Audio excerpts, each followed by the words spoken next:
اعوذ باللہ من الشیطان الرجیم بسم اللہ الرحمن الرحیم۔ تمام مسلمان بہنوں اور بھائیوں کو اسلامک سولوشن چینل کی جانب سے السلام علیکم۔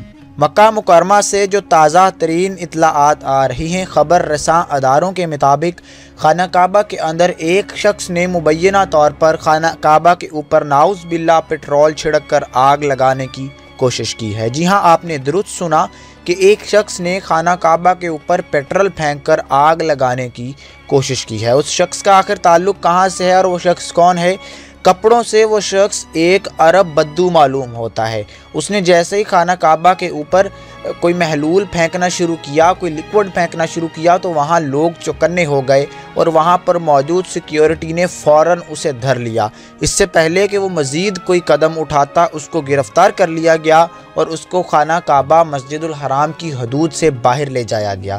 پولیس کا کہنا ہے کہ وہ شخص 40 سال کی عمر کے لگ بھگ ہے اور پولیس کا ابتدائی طور پر یہ کہنا ہے کہ ایسا شخص جو یہ کرنے کی جسارت کرے، کسی بھی صورت اس کا دماغی توازن ٹھیک نہیں ہو سکتا، اور پولیس کا اور عینی شاہدین کا زیادہ تر گمان خیال یہی ہے کہ وہ شخص مینٹلی ال ہے، ظاہری طور پر دماغی توازن اس کا درست نہیں، وہ شخص پاگل ہے۔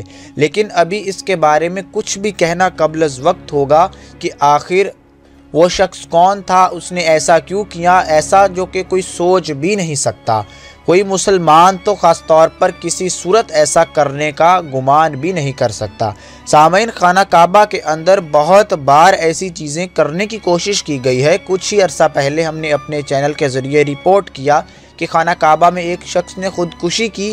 چونکہ لگتا یہ ہے کہ یہ واقعات پے در پہ کرنے کا مقصد یہی ہے کہ خانہ کعبہ کی حرمت کو پامال کیا جا سکے، اور مکہ مکرمہ کا جو ایک مقدس مقام اور ایک حرمت انسانیت کے دل میں موجود ہے، اس کو کسی نہ کسی طرح خودکشیوں سے جوڑ کر، آگ سے جوڑ کر ختم کیا جا سکے۔ لیکن یہاں یہ بھی بتاتا چلوں کہ ایسا صرف ایک بار نہیں بلکہ ماضی میں بہت بڑے بڑے فرعونوں نے بھی کرنے کی کوشش کی، تو اللہ تعالیٰ نے اپنے گھر کی حفاظت خود کی۔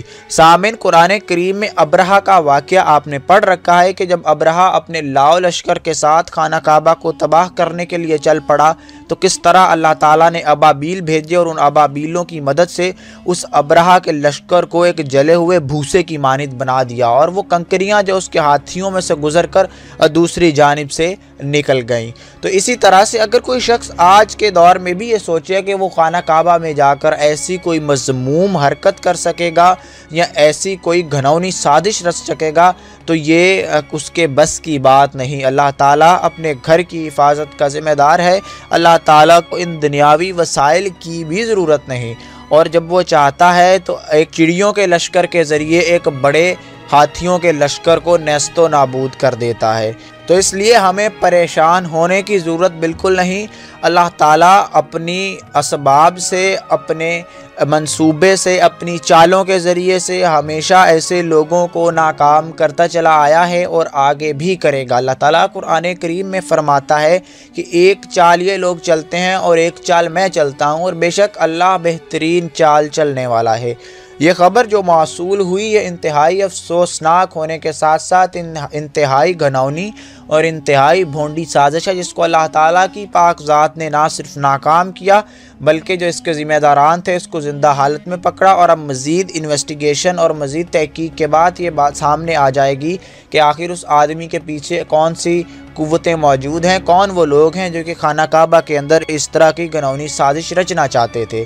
اور جب انشاءاللہ وہ کردار سامنے آ جائیں گے تو تمام لوگوں کو بھی ان کے بارے میں بتایا جائے گا، اور اگر تو وہ شخص واقعی دماغی طور پر پاگل ہوا تو بھی لوگوں کو بتلا دیا جائے گا۔ اس لیے تمام امت مسلمہ سے اپیل ہے کہ ہمیں معلوم ہے کہ آپ کے دلوں کو رنج تو ضرور پہنچا ہوگا، لیکن اپنے غصے کو قابو میں رکھیے اور ہوش سے کام لیجئے۔ بنا تحقیق کیے کوئی بات نہ کیجئے، اور نہ ہی بنا تحقیق کیے کسی پر الزام دھریے۔ اسلامک سولوشن چینل پر ایک نئی ویڈیو اور ایک نئے موضوع کے ساتھ آپ سے پھر ملاقات ہوگی۔ تب تک کے لیے اجازت دیجیے۔ اللہ حافظ۔